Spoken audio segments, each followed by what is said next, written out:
exposição continuada do Evangelho segundo São Mateus. Chegamos hoje ao capítulo de número 3, capítulo 3 de Mateus, versos 1 a 12, trecho que nós vamos utilizar para a exposição dessa noite.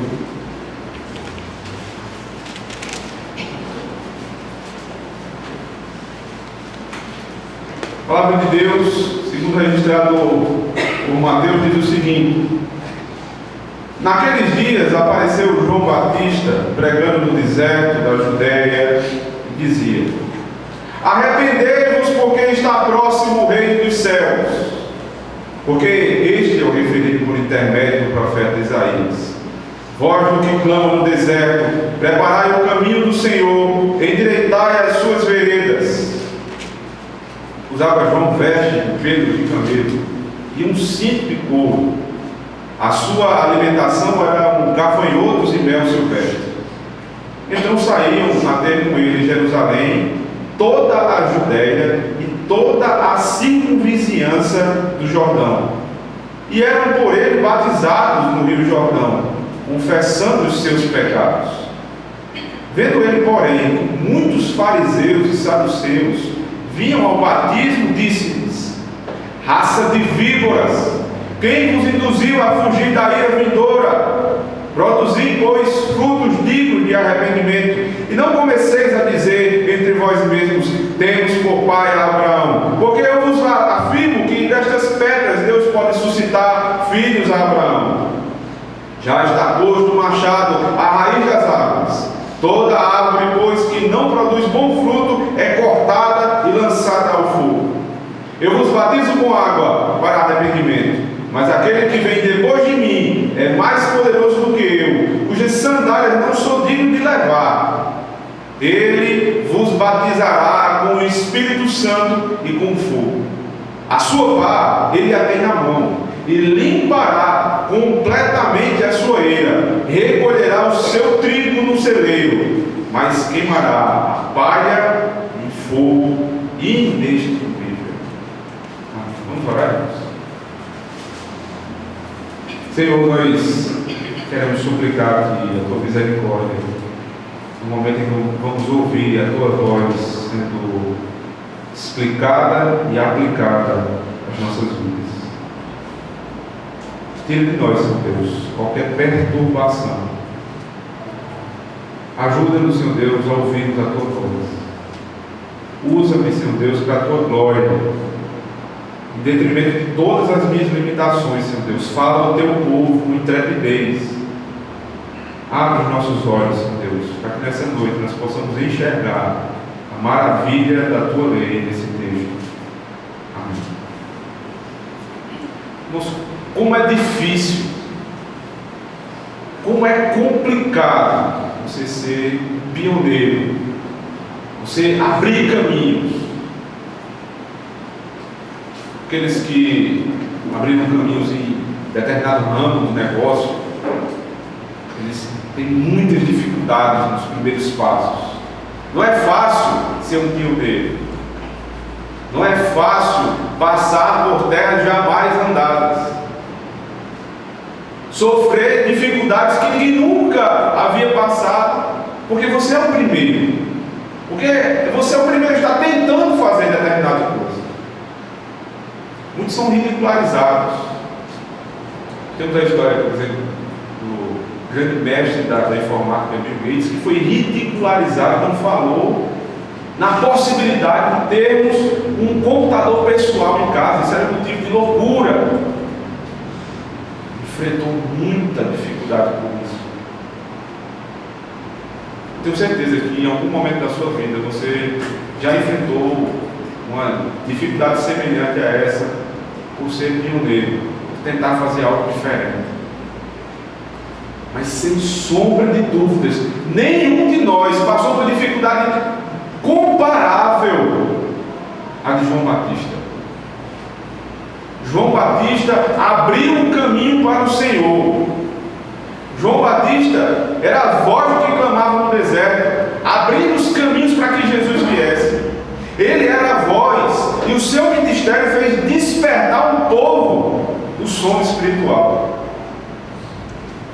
você perceber, entre João Batista e o último profeta do Antigo Testamento, Malaquias, 400 anos já haviam se passado.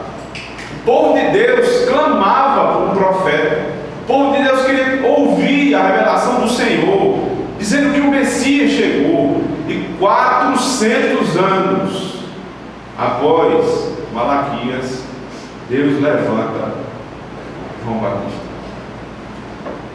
O tempo de João Batista, ele é identificado com uma expressão apenas em Mateus.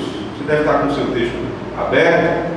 Você vai perceber que Mateus vai falar que naqueles dias ele está fazendo uma conexão com o capítulo anterior, quando ele termina de falar que Jesus foi levado para Nazaré.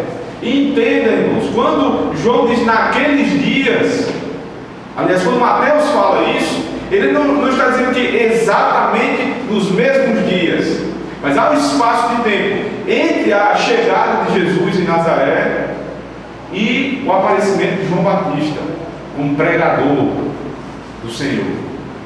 Há um espaço de anos.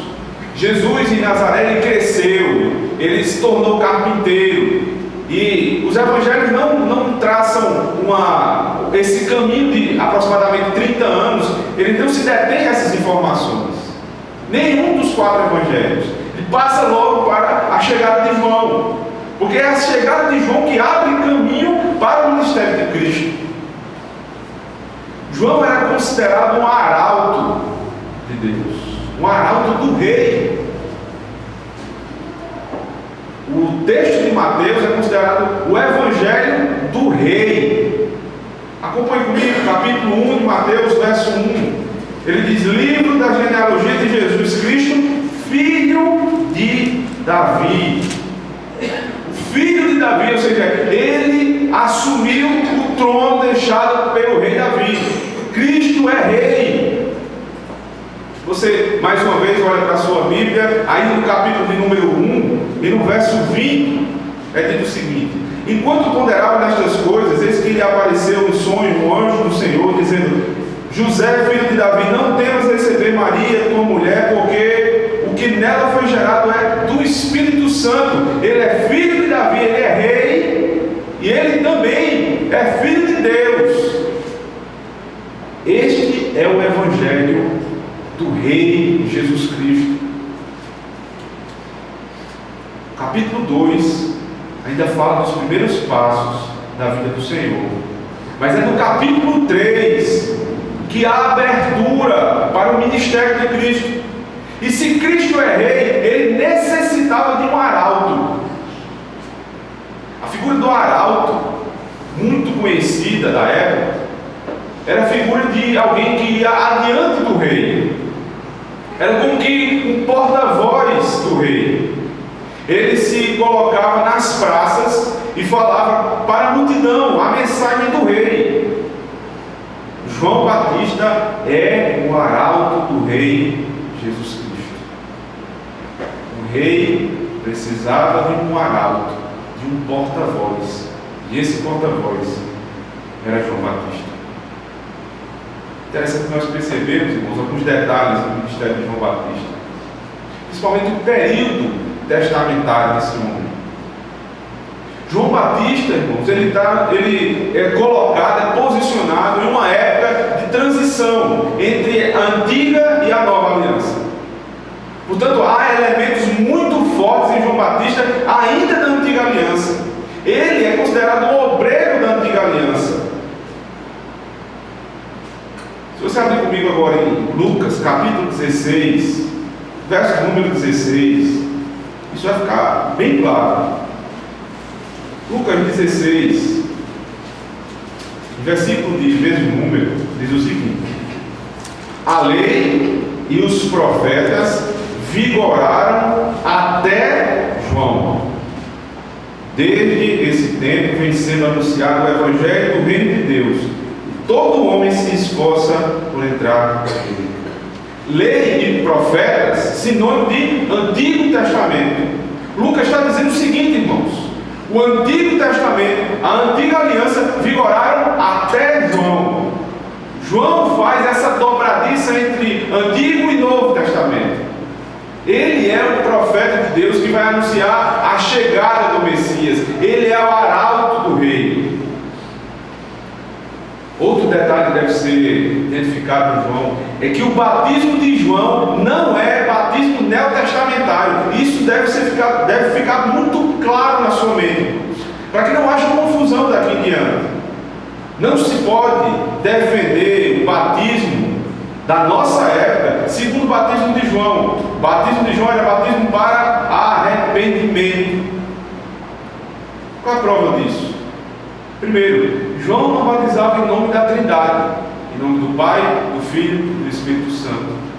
E é claro isso, ele era um profeta ainda que fechava a antiga aliança. Não estava clara ainda a doutrina da Trindade em sua mente. Isso não quer dizer que a doutrina não existisse, não estava clara a revelação para o profeta.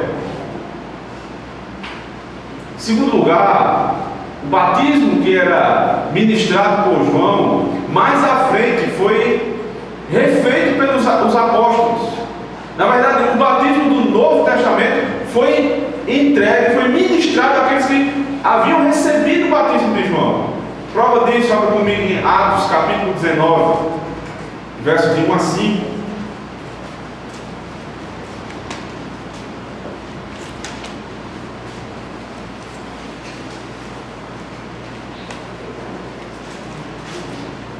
Diz assim: aconteceu que, estando Apolo em Corinto, Paulo, tendo passado pelas regiões mais altas, chegou a Éfeso e, achando ali alguns discípulos, perguntou-lhes: recebeste porventura o Espírito Santo quando crestes?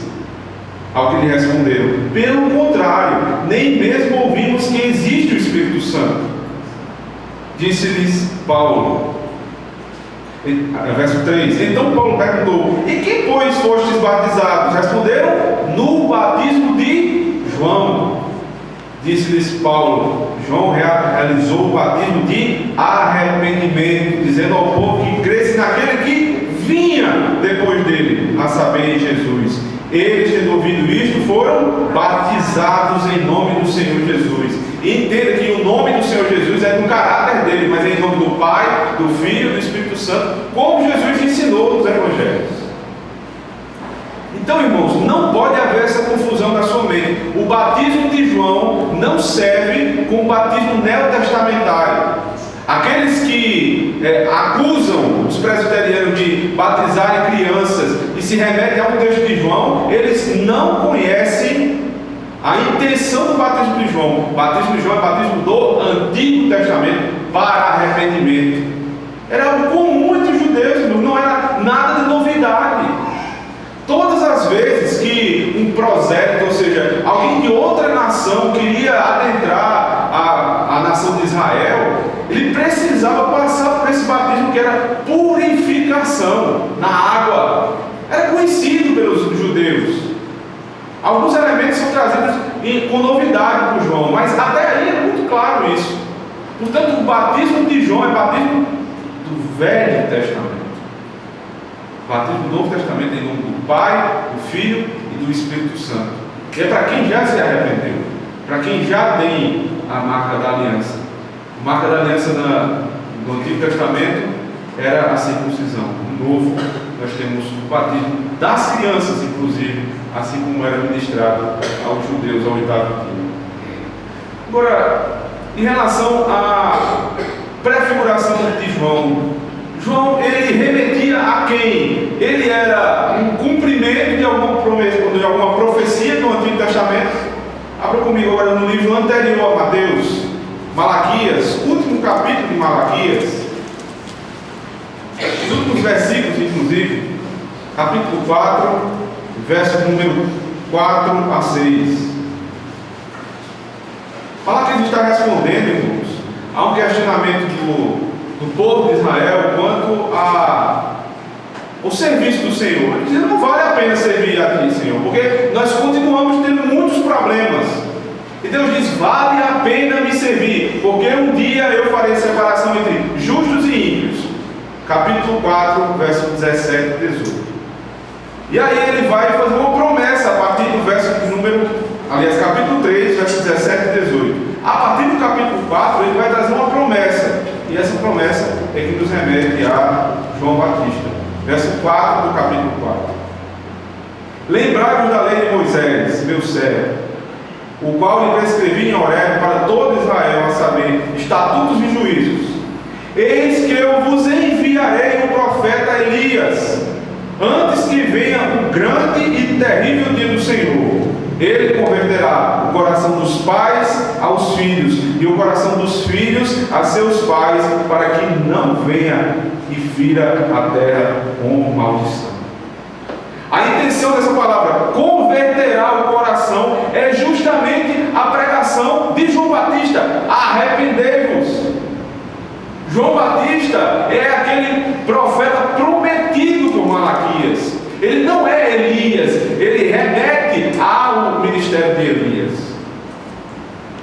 Talvez você se pergunte qual é o ministério de Elias. Daqui a alguns minutos você vai entender o que ele suscitava em Elias. Nós já temos alguma noção de quem é João nessa história. João é um profeta de Deus que veio para abrir os caminhos para o Senhor Jesus Cristo. Ele está no período de transição entre antiga e nova aliança. O batismo é o chamamento daquele povo que já conhecia o Senhor para arrependimento, despertar espiritual. E agora João Batista vai começar a sua pregação.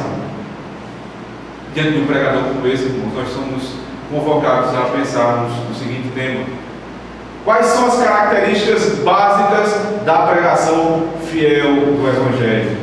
Primeira característica é: a pregação fiel do Evangelho não é palavra do pregador, é palavra de Deus. Verso de número 1. Naqueles dias apareceu João Batista pregando no deserto da Judéia, e dizia: arrependei-vos, porque está próximo o reino dos céus. Verso 3: porque este é o referido por intermédio do profeta Isaías: voz do que clama no deserto, preparai o caminho do Senhor, endireitai as suas veredas. A pregação, ela é exatamente aquilo que saiu da boca de Deus. E ele está cumprindo a profecia de Malaquias. Ele é um profeta sem meias palavras, porque ele estava se remetendo a Elias. Quem era Elias? Abra comigo em 1 Reis, capítulo número 18. Primeiro livro de Reis, capítulo 18, versos 20 e 21. Elias era um grande profeta da antiga aliança, um homem destemido, um homem que fez inúmeros milagres por conta do poder de Deus, um homem que não tinha medo dos profetas de Baal. E com a confiança que ele tinha no Senhor, ele enfrentou inclusive Acabe. Verso número 20 do capítulo 18 do 1 Reis. Então enviou Acabe mensageiros a todos os filhos de Israel e ajuntou os profetas no Monte Carmelo. Então Elias se chegou a todo o povo e disse: até quando cocheareis entre dois pensamentos? Se o Senhor é Deus, segui-o. Se é Baal, segui-o. Porém o povo nada lhes respondeu. Então disse Elias ao povo: só eu fiquei dos profetas do Senhor, e os profetas de Baal são 450 homens. Deixe-nos, pois, 2 novilhos. E aí segue toda a descrição do que Elias ia fazer em nome do Senhor. Mas a pregação de Elias é: parem de cochear entre dois senhores. Se Baal é Deus, seguiu. Se o Senhor é Deus, seguiu. Era um homem sem meias palavras. Era um profeta de uma palavra só. Era um profeta que era fiel à mensagem que Deus deu. Não importa se só tem eu de profeta, se só resta a mim. Não importa. Eu não tenho os 400 homens de Baal. Eu tenho o Senhor ao meu lado. E Ele humilha os profetas de Baal. Era esse o pregador, na verdade, a quem João Batista se referia. Mas João Batista tinha um trabalho acima, inclusive, de Elias. Ele precisava não apenas pregar arrependimento, mas abrir os caminhos para o Senhor. E isso é mais uma promessa no Antigo Testamento. Isaías capítulo número 40.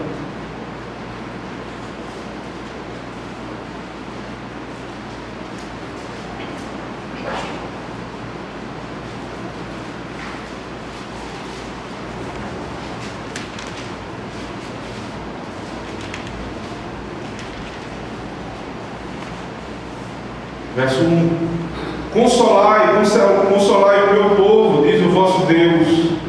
Falai ao coração de Jerusalém, bradai-lhe que já é fim do tempo da sua milícia, que a sua iniquidade está perdoada, que já recebeu em dobro das mãos do Senhor por todos os seus pecados.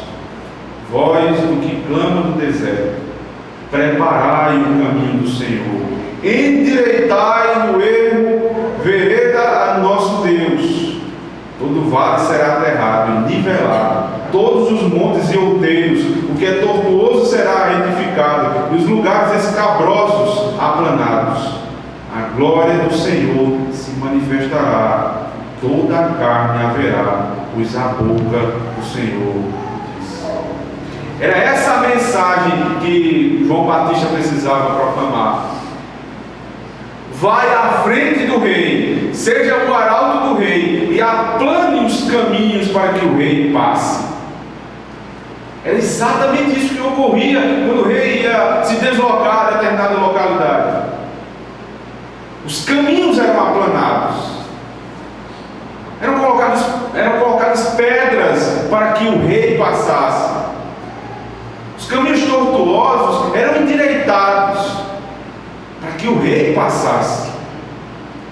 E o profeta está dizendo: João Batista um dia fará toda a obra de preparação para a chegada do grande rei. Ele aplanará os caminhos. Que planície é essa? Que trabalho foi esse de João Batista? Arrependei-vos. A pregação era de arrependimento, para que os caminhos tortuosos do povo de Deus fossem aplanados até a chegada do Senhor. A segunda característica, ainda na fidelidade da pregação de João Batista, está relacionada à consciência que ele tinha do seu próprio ministério. Voltando para o texto de Mateus, capítulo 3, no verso 11, ele diz: Eu vos batizo com água para arrependimento, mas aquele que vem depois de mim é mais poderoso do que eu, cujas sandálias não sou digno de levar. Agora abra comigo em João, capítulo 1, verso 19.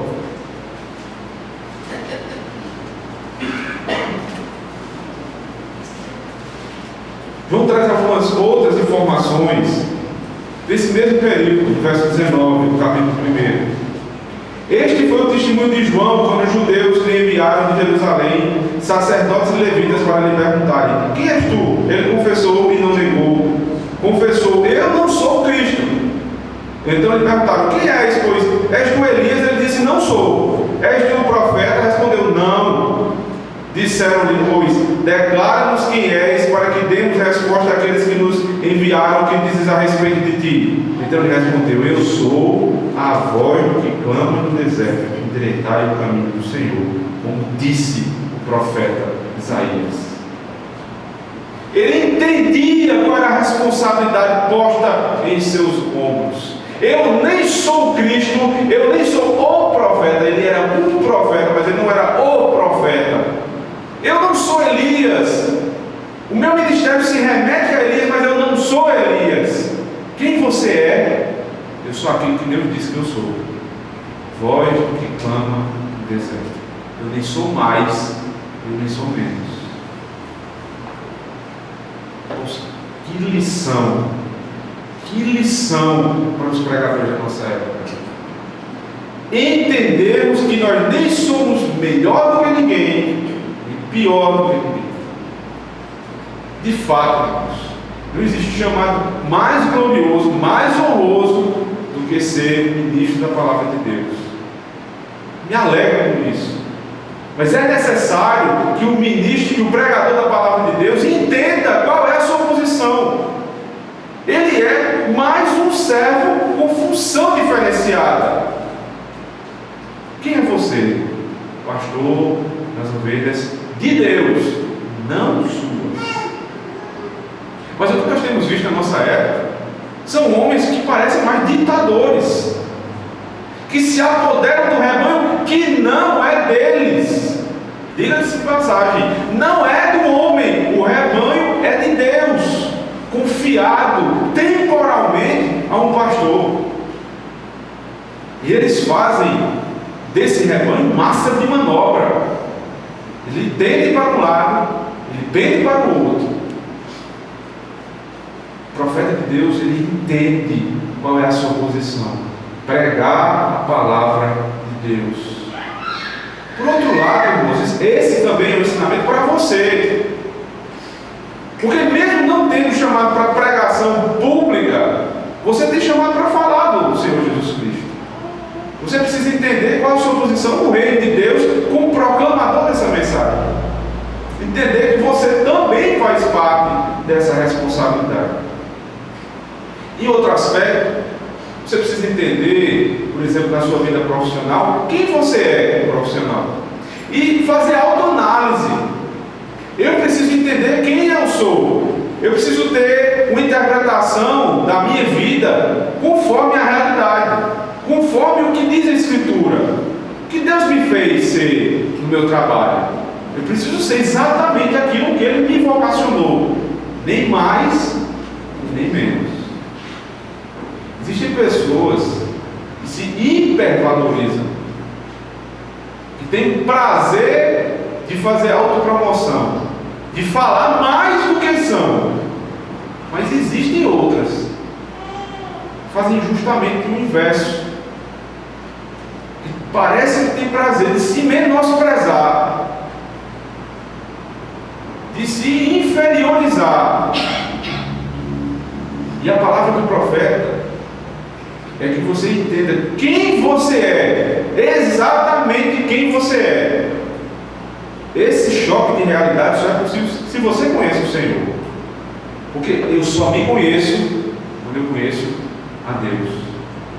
Quando o Senhor se revela a mim, eu passo a entender a minha pequenez, mas também toda a obra e benefício que o Senhor fez por mim. Eu nem sou mais, eu nem sou menos do que Deus me fez. Ainda no verso número 1, nós vemos qual é o conteúdo dessa pregação de João Batista. Ele aparece pregando no deserto e falando no verso 2: arrependei-vos. Verso 3, mais uma vez ele fala: voz do que clama no deserto. É uma insistência nessa localidade, no deserto. E aí eu me convido a relembrar aquele texto da semana anterior, quando nós percebemos que uma outra expressão chama a atenção. Capítulo número 2, ficou muito claro a intenção do narrador em falar sobre Egito. Do Egito chamei o meu filho, e agora é do deserto proclamo a minha salvação. Porque nós estamos diante de um novo êxodo, irmãos. O Filho de Deus foi enviado para o Egito e seria retirado do Egito. E é no deserto, assim como no Antigo Testamento, que Deus proclama a sua palavra. Palavra de libertação no deserto. Mas o deserto também servia de proclamação encenada da palavra de Deus. Porque quando aquelas pessoas saíam das suas cidades e iam até o deserto, o que encontravam era um lugar inóspito para a pregação da palavra. Nós viemos para cá e nós temos cadeiras confortáveis, um local silencioso, ar-condicionado, tudo isso para dar um pouco mais de conforto. Mas a pregação de João não tinha absolutamente nada disso. É só pedra, terra seca e muito calor.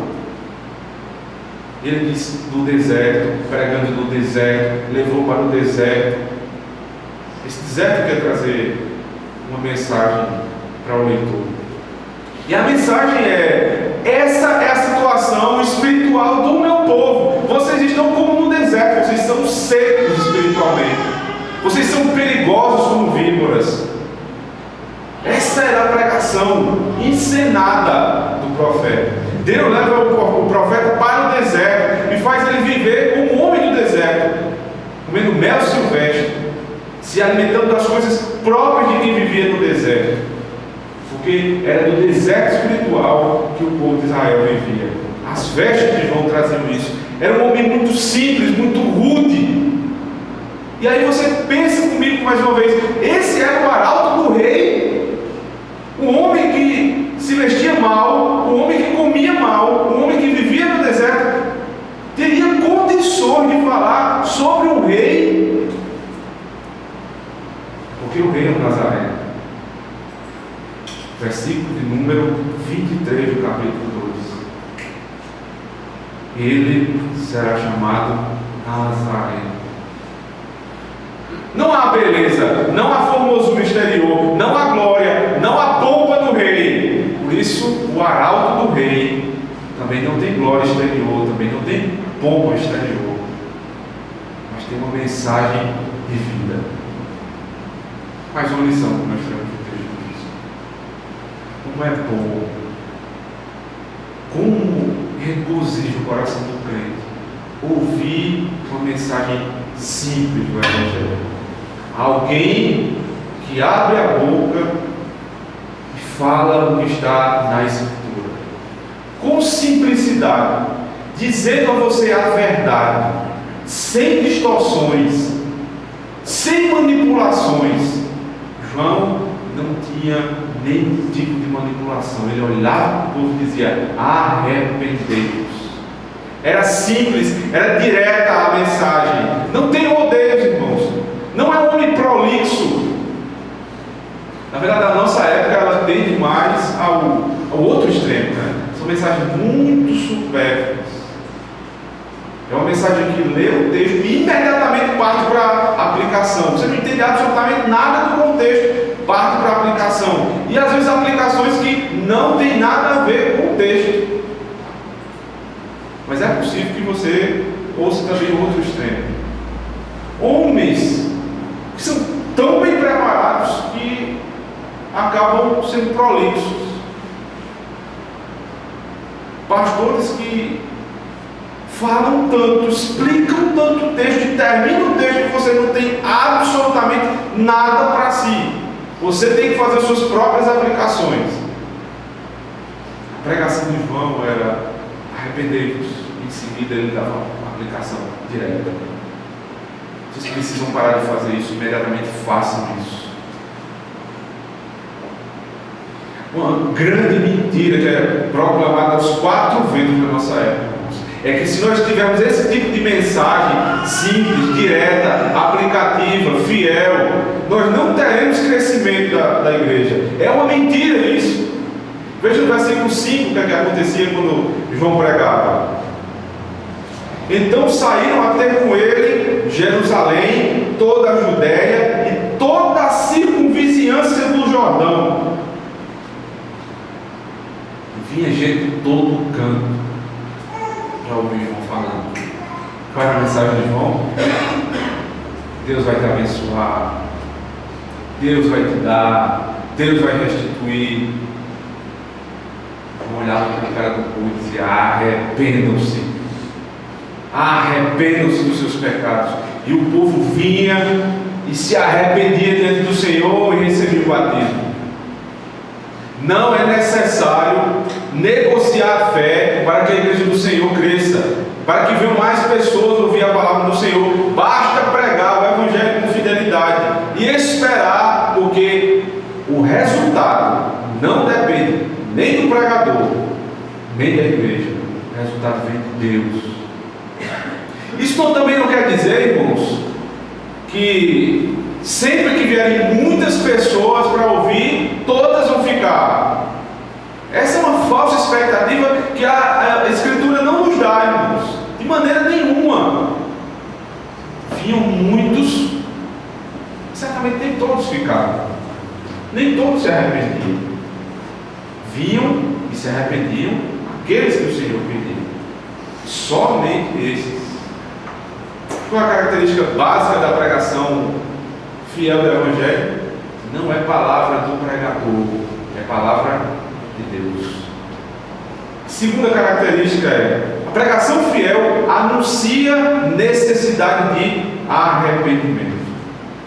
Ele diz: arrependei-vos. Essa é uma expressão chave na teologia de João Batista, irmãos. E eu temo que essa expressão traduzida para o português, ela não traga toda a força do sentido da língua original. Seria melhor: convertei-vos, mudem de vida. A palavra lá no original é mudança completa de mentalidade. Você pensava de um jeito, agora você pensa de outra forma, completamente distinta. Você dá uma volta completa, uma meia volta, e começa a tomar outro rumo. Convertam-se. E ela tem um duplo sentido: positivo e negativo. O arrependimento é: parem de fazer determinadas coisas. É uma ação passada que ela lhe leva frutos no presente e no futuro. Parem de fazer aquilo que desagrada a Deus. Arrependam-se. Esse é o lado negativo. Mas o lado positivo vem no verso número 8: produzir, pois, frutos dignos de arrependimento. Não só se arrependam, não só parem de fazer, imediatamente passem a fazer aquilo que vocês não faziam. Lucas traz com muita clareza esse novo hábito do crente. Abra comigo em Lucas, capítulo de número 3.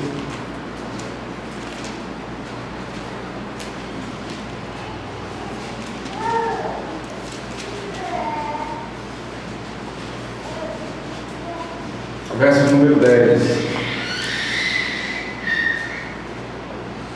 Então as multidões o interrogavam, dizendo: que havemos, pois, de fazer? Veja, isso é o final do sermão de João. João acaba de dizer: se arrependam. Verso 11: respondeu-lhes: quem tiver 2 túnicas, reparta com quem não tem, e quem tiver comida, faça o mesmo. Foram também publicanos para serem batizados e perguntaram-lhe: mestre, o que havemos de fazer? Aplicação do sermão. Respondeu-lhes: não cobreis mais do que o estipulado. Também soldados lhe perguntaram: e nós que faremos? E ele lhes disse: a ninguém maltrateis, não deis denúncia falsa, e contentai-vos com o vosso soldo. Você percebe que é uma pregação fiel? Ele diz a palavra de Deus da maneira correta, ele traz o arrependimento e imediatamente aplica a cada classe da sociedade, a cada área da sua vida. Eu preciso. O que é que eu faço com isso? Você é soldado, se contente com o seu soldo, faça o melhor. Você é publicano, cobre só o que é devido. É essa pregação de arrependimento. Parem de fazer, imediatamente substituam por um novo hábito, correspondente à sua nova vida.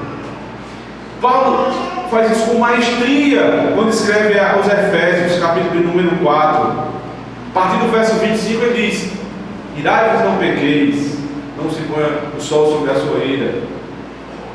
Aqueles que mentiam, parem de mentir, mas imediatamente falem a verdade. Aquele que roubava, não roube mais, antes trabalhe para que se sustente e também possa promover boas obras. Mas infelizmente o ensinamento da nossa época é de só não fazer. O crente é conhecido pelo que ele não faz.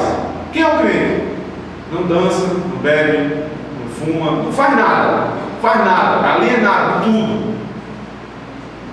E o que é que ele faz? Ora, o crente precisa ser conhecido não só pelo que ele não faz, mas pelo que ele faz.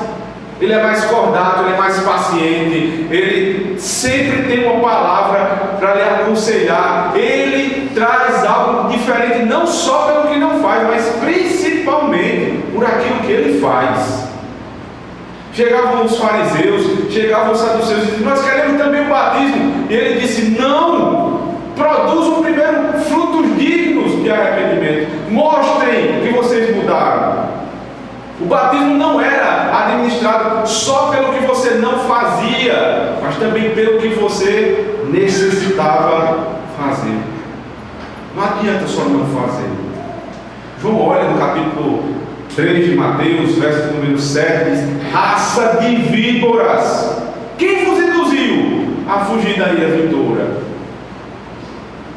A víbora era uma cobra do deserto, pequena cobra do deserto, muito astuta, rápida, peçonhenta. Ele olha para aquelas víboras que passeavam entre os galhos secos do deserto e dizia: vocês são como essa raça de víboras. E ele diz: quem os induziu? Veja, ele comparou o fariseu, que só tinha aparência, a serpente. De onde João tirou isso? João tirou isso do Éden. Vocês têm o espírito da serpente do Éden. Vocês querem parecer aquilo que vocês não são. Vocês foram induzidos para aquela serpente, para virem até esse barulho. Prova disso, vocês se confiam na descendência. Veja no verso 9: e não comeceis a dizer entre vós mesmos: temos por pai Abraão, porque eu vos afirmo que destas pedras Deus pode suscitar filhos a Abraão. Ele olha para as pedras do deserto e diz: até destas pedras Deus pode suscitar filhos a Abraão. Mas não são aquelas pedras a que ele se refere. Ele se refere aos povos de fora de Israel. Deus pode suscitar até daqueles que nunca ouviram falar de Abraão. Deus pode mandar alguém proclamar a mensagem e essas pessoas se arrependerem. E vocês que pensam ter a palavra de Deus, vocês são a raça de víboras, porque se contentam e se asseguram naquilo que não pode dar segurança, na descendência de Abraão. É outro extremo. Uns se confiam pelo que não fazem, por conta que não fazem nada, acham que vão ter a salvação. E ele olha para os fariseus e saduceus e diz: vocês também, ainda que vocês aparentemente sejam muito bonzinhos, muito religiosos, vocês são a raça de víboras, porque vocês tentam enganar o povo, mas a Deus vocês não enganam.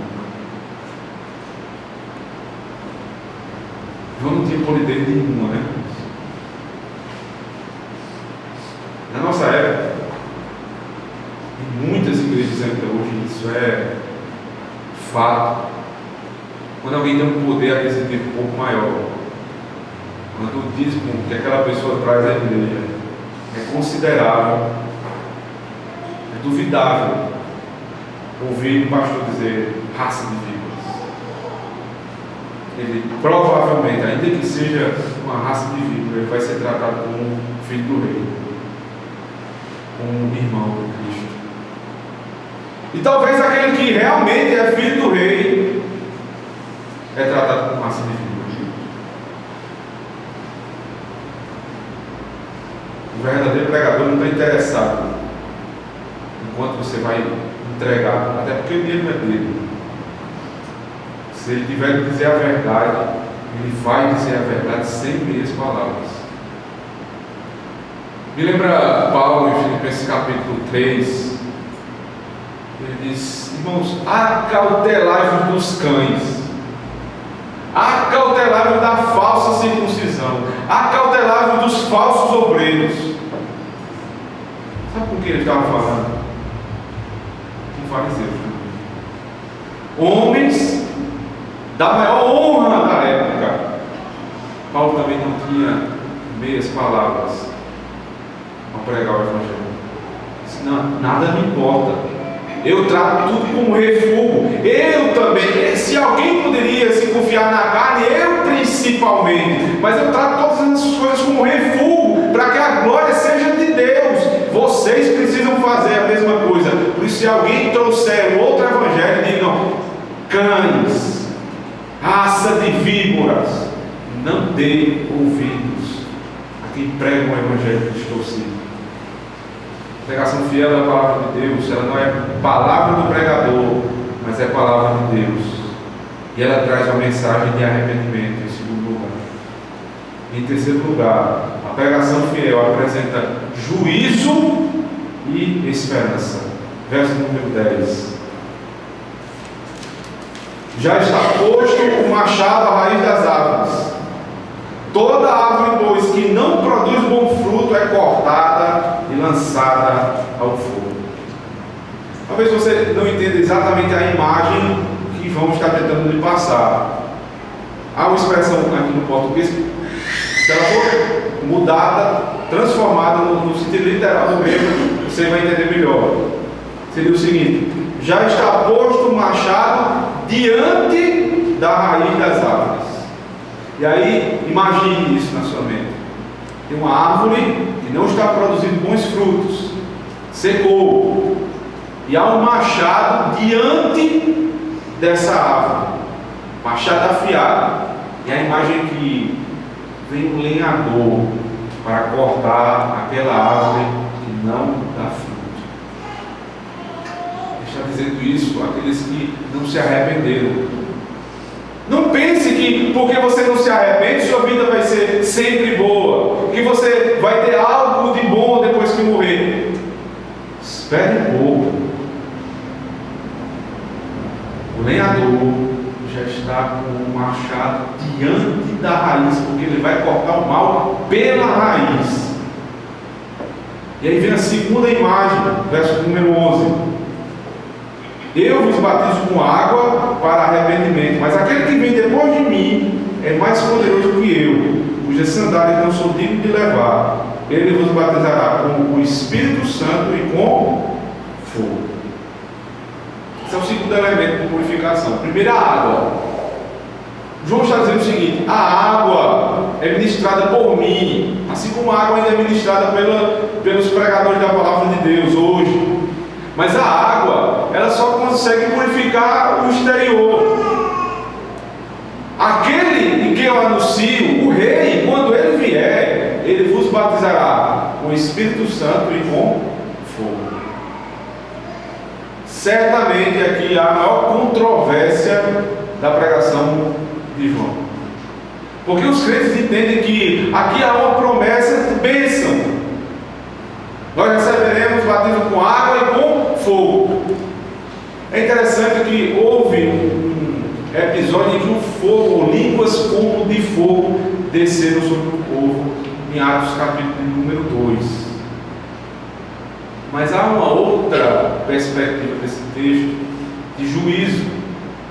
Ele está dizendo o seguinte: eu batizo com a água no exterior, mas o que vem após mim, ele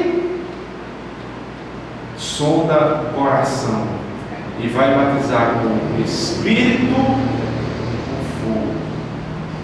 Agora vamos entender qual é o papel do fogo no contexto de João. Verso número anterior, verso 10. Já está posto o machado à raiz das árvores. Toda árvore, pois, que não produz bom fruto, é cortada e lançada ao... Que árvore?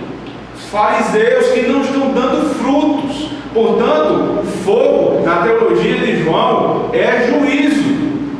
Ele acabou de dizer que a árvore cortada será lançada ao fogo. Agora vejam o versículo imediatamente posterior ao 11. A sua pá ele a tem na mão, e limpará completamente a sua eira, recolherá o seu trigo no celeiro, mas queimará a palha em fogo inextinguível. Mais uma vez, ele está dizendo: Cristo, o grande rei, está com a pá na mão, ele vai fazer uma limpeza no seu eirado. Ele vai separar trigo e vai ajuntar no seu celeiro, e a palha, ela vai voar, vai ser ajuntada e será queimada no fogo inextinguível. Que é a prova que isso aqui é uma profecia para a vida do ímpio. Abra comigo o Salmo número 1.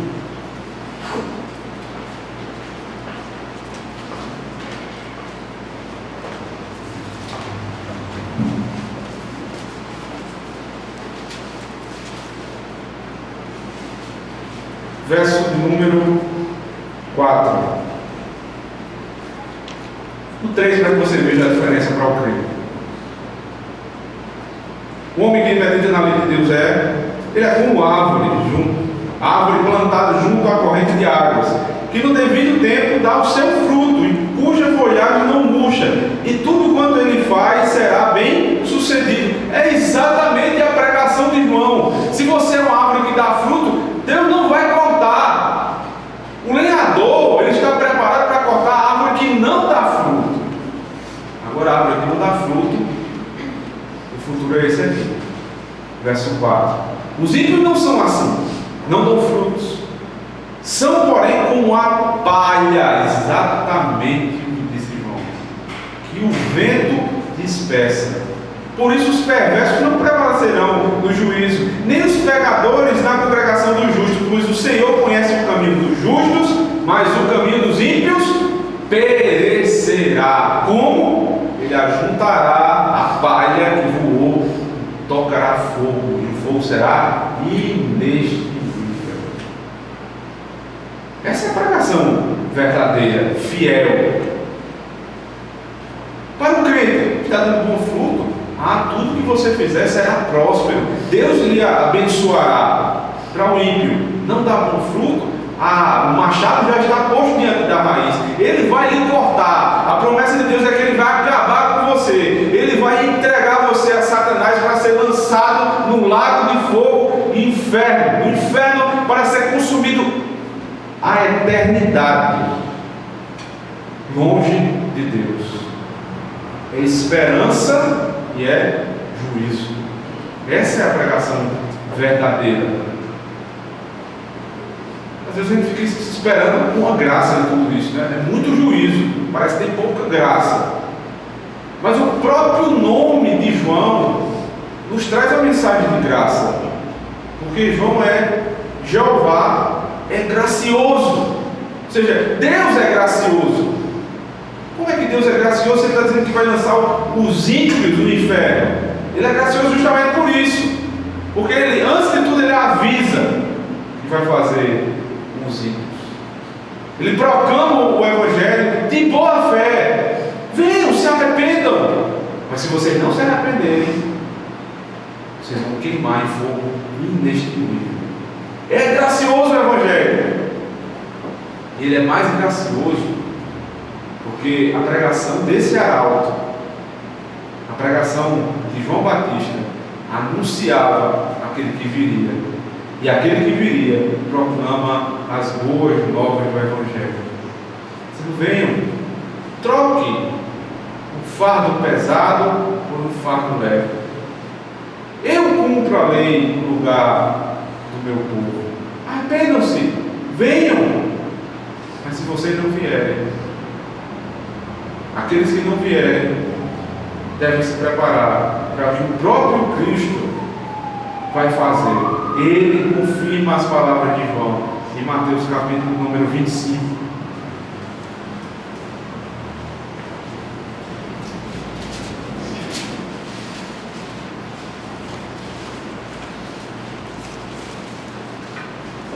A partir do verso 31, diz assim: quando vier o Filho do Homem na sua majestade, e todos os anjos com ele, então se assentará no trono da sua glória, e todas as nações serão reunidas em sua presença, e ele separará uns dos outros, como o pastor separa dos cabritos as ovelhas, e porá as ovelhas à sua direita, mas os cabritos à esquerda. Então dirá o rei aos que estiverem à sua direita: vinde, benditos de meu Pai, entrai na posse do reino que vos está preparado desde a fundação do mundo. Porque tive fome e me deste de comer, tive sede e me deste de beber, era forasteiro e me hospedastes, estava nu e me vestistes, enfermo e me visitastes, preso e foste ver. Então perguntarão os justos: Senhor, quando foi que te vimos com fome e te demos de comer? Ou com sede te demos de beber? Quando te vimos forasteiro e te hospedamos, ou nu e te vestimos? E quando te vimos enfermo ou preso e te fomos visitar? O rei, respondendo, lhe dirá: em verdade vos afirmo que sempre que o fizerdes a um destes meus pequeninos irmãos, a mim o fizestes. Então o rei dirá também aos que estiverem à sua esquerda: apartai-vos de mim, malditos, para o fogo eterno preparado para o diabo e seus anjos. quem fará a separação não é João, é Cristo. Colocará ovelhas na sua direita, cabritos à esquerda. E as ovelhas ele dirá: vinde benditos do meu Pai, entrem no reino, aquele anunciado pelo meu arauto, que vocês ouviram, se arrependeram e viveram em conformidade com a mensagem do meu arauto. E vocês, cabritos, serão lançados no fogo que o meu arauto já havia avisado. A pregação fiel da palavra de Deus, ela não é palavra do homem, ela é palavra do próprio Deus. Ela é fiel porque ela traz mensagem de arrependimento. E ela é fiel porque ela proclama juízo e esperança graciosa ao mesmo tempo. A uns ele dirá: vinde, a outros ele dirá: apartai-vos. Algumas lições finais desse texto. Primeiro, que nós não podemos nos esquivar das responsabilidades. Quando Deus lhe coloca em determinada situação, ainda que seja difícil, você precisa assumir tal responsabilidade, porque tenho certeza que não foi fácil para João. Pregar uma palavra como essa não é fácil, não lhe fará ser muito popular, não trará talvez muitas amizades, você talvez não seja muito honrado. Não importa, você foi chamado para ser fiel, não para ser honrado. Assuma as responsabilidades, pregue de maneira fiel. Você também faz parte desse trabalho, mas você também é ouvinte da palavra pregada publicamente. Quando você está aí sentado, você não é passivo no culto, você está ouvindo. Então, uma das aplicações para quem ouve é que ouça não sendo seletivo naquilo que lhe agrada apenas, mas ouça toda a pregação. Se ela é fiel, ela vai tocar no seu coração com justiça, juízo e esperança. Não seja seletivo dessa forma. Seja seletivo sim, com o tipo de mensagem que você ouve. Não empreste seus ouvidos para qualquer um. Não empreste seus ouvidos para qualquer um que abre a Bíblia e não fala absolutamente nada do que está no texto. Use seu tempo da melhor maneira possível. Use para ouvir a palavra fiel do Senhor. Mas o último aviso está ligado a cada um dos crentes. Você também é arauto de Deus. Entre a primeira vinda e a segunda, já se passaram 2000 anos. Até hoje, isso não se consumou. Para o ímpio, isso é comprovação de que Jesus nunca vai voltar. Mas você não pode olhar dessa forma. William Hendrickson, ele traz uma imagem muito interessante dessa expectativa vindoura. É como um viajante que olha para trás e vê os montes ao seu redor, e vê o pico de um monte se sobressaindo ao outro, e parece que quando você vê aqueles montes ao seu redor, eles estão muito próximos um do outro, mas na verdade existem quilômetros de distância. A Bíblia narra a primeira e a segunda vinda do Senhor dessa forma. Você olha e parece que está muito perto, mas na verdade está muito longe. Desse primeiro monte, ou seja, da primeira pregação do primeiro arauto, João Batista, até a segunda vinda de Jesus, um outro arauto foi levantado. E esse arauto não é só um pregador público. Jesus disse a todos: ide e pregai, ide e anunciai o meu reino. Você tem a obrigação de servir de arauto de Deus, aplanando os caminhos para que aqueles corações que lhe ouçam recebam o nosso reino. Seja fiel quando for falar a palavra do Senhor. Pregue arrependimento, viva arrependimento, pregue justiça, juízo. Não se esqueça da esperança em Cristo Jesus. Para aqueles que não têm o Senhor como Ele, lembre-se das palavras finais de João. O que lhe espera é fogo inextinguível. Ele vai consumir a sua vida eternamente. Mas se você se arrepender dos seus pecados e ouvir a voz do Rei, o que lhe espera é a voz desse Rei dizendo: vinde, bendito de meu Pai. Que o Senhor nos receba na sua glória. Amém. Fiquemos de pé, vamos orar ao Senhor.